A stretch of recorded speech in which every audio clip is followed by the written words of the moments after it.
రెండో మూడో కావాలమ్మా భూతద్దాలు ఉందో లేదో చూడాలంటే నీ నడుముని వందల కొద్ది కావాలంట జలపాతాలు పెరిగే కొద్ది తీర్చాలంటే నీ వేడిని లెక్కకు మించి జరగాలమ్మా మొదటి రాత్రులు మక్కువ తీరక చెయ్యాలంటే మధుర యాత్రలు విన్నాను నీ హృదయవాణి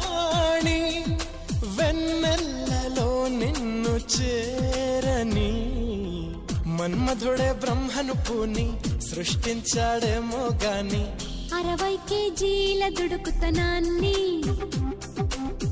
అలుపన్నది ఎరుగని రవితేజాన్ని పలికింది ఆకాశవాణి